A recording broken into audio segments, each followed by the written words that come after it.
Hello everybody, it's Christy. I wanted to do a little share of this little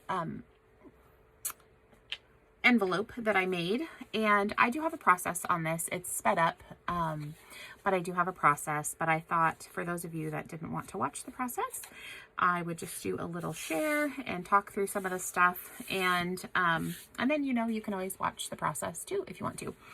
But this is based off of this project that I did last year, which I had some file folders, whole file folders that I had coffee dyed and baked them, and then I cut them in half.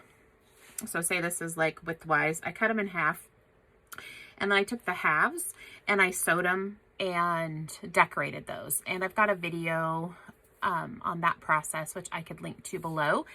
And then I have a bunch of them that I haven't used up. So I took those halves and I cut them in half. And the height is 4.5 inches and the width is about 5 3/4. And so these were coffee dyed. Like I said, I had coffee dyed them, and I did some stenciling and added vintage laces. I also stamped on here as well. I used the French script Sam Poole French script die stamp from Creative Expressions, and I just stamped it down. The only thing I didn't add is a tab, which I feel like I might go back and add a tab, which I did on this one.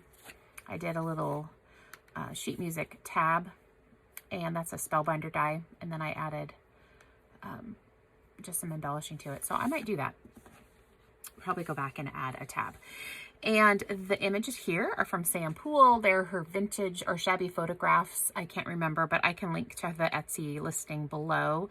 And I just layered up some of my favorite vintage laces. I stamped the word beautiful onto some of this hemp fabric that I bought from Rachel. And I've had that for a couple years and I love it. And I've been using it lately and I love it. But I stamped on it, and then I added this tatting here, and I just tacked it down and then added the vintage button and stitched it. And then I also did a little running stitch around my little sentiment area with some pink embroidery thread, which I just thought it added just a little bit of something to it. And I like that little pop of pink. And then I used the same thread to stitch the button on. So that was cute. But that's the front. And then inside, this is the tag, one of the tags that we did the other day. I had made these before my video, but it's one of the same tags where I used the tracing paper little strips. And I had a different piece of fabric here, and I went ahead and clipped it off, and then I added this piece of vintage linen. And then I had stitched a button onto that piece of linen, and then I glued it down because the other fabric just didn't really blend well with this project. So I wanted it to be more cohesive. So that's what I did. And again, it's great. I love that. I think it looks really nice. So there's that. And then this tag I made it last year when I did some altered, those Target seed packets. This is one of the tags that I made to go inside one of those, but I love this image. This is printed on fabric. It's a Ruby and Pearl XO image. I stitched it. I've got some of the same lace that I used here. And this tag is cut with the Tim Holtz die, and it's just a piece of 49th and Market cardstock. It's really heavyweight, and I just got a little bit of book page on there, and then I made this cluster today and hand stitched some little stitches with that pink embroidery floss, and then added it to the top. So I think that was really cute. And then I've got that little Be Lovely, which is that Hobby Lobby stamp that I really like, but it's really cute. And so that's that tag. And then the little booklet, I'm super pleased with how it came out. And I used, again, another one of those images from Sam's kit. This is May Arts ribbon. It's their linen, floral linen ribbon. I love it. And I went ahead and adhered it to the Song Decks card. And these are these Song Decks cards. And they are 5 inches by, 5 by 7 3/4. And I just put my strip of ribbon down the seam and I glued it. I used PVA glue and I just let it dry overnight. And then I creased it and folded it. And that creates our little folio. I was testing out my stencil and love that. So that's our base there. And then again, I've got one of the Sam Poole images on some vintage lace.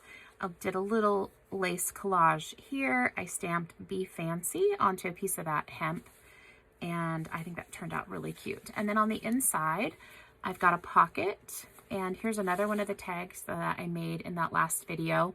Really cute. I love that. And this is just some Tim Holtz paper, and I have a little tin that I just, when I have scraps, I'll get the Tim Holtz dies out and I'll just cut up some papers. So this is from one of his paper collections. And I, again, added this really cute little cluster on top. And I did the pink stitching on it with the embroidery thread, and I thought that turned out cute. And then I added a little signature to this. It's just some coffee dyed paper, tea dyed paper, a book page, some piano roll paper, and more of that tea dyed paper, and then some sheet music. And it's just got, what is it? 1, 2, 3, 4, 5, 6, well, 7 sheets. So 28 pages of space in here, which would be cute little memory keeping. You could add, or you could journal in it. But I thought that was cute. I stenciled with a Tim Holtz stencil and then added a little snippet here. And I have a bulb pin with some seam binding.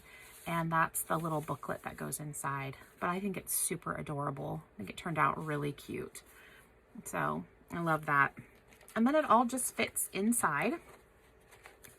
Just all fits inside this little pocket. And it would be like the best little gift to give someone. Oh, we probably could put back our little pieces, huh? I think it would just be a fun little gift to give a crafty friend, or I think sometimes, you know, I've given things to my sisters that I've made, and I don't know if they necessarily know what. Oh, I am doing quite well. How are you doing, Tom? I'm doing great, thank you. Sorry. You look good. You look good. Sorry, guys. I'm working from home today, and I'm doing a training, and I thought, oh, I'll film this video while we're on our lunch break, and they are just people are logging back in. So anyway, but I don't know sometimes, like, if I give things to like friends or family, if they really know what to do with that. I do give handmade gifts to people, but I think sometimes it's a challenge to gift something like this. And I think sometimes it's better gifted maybe to a crafty friend who might, you know, appreciate it.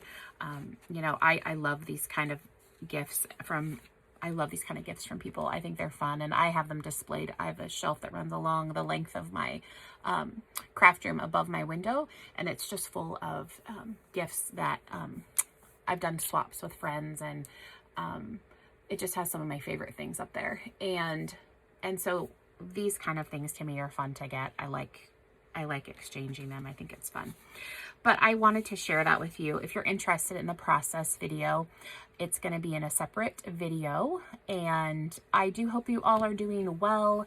And let me know what you're up to crafty-wise. And I will look forward to sharing more projects with you soon.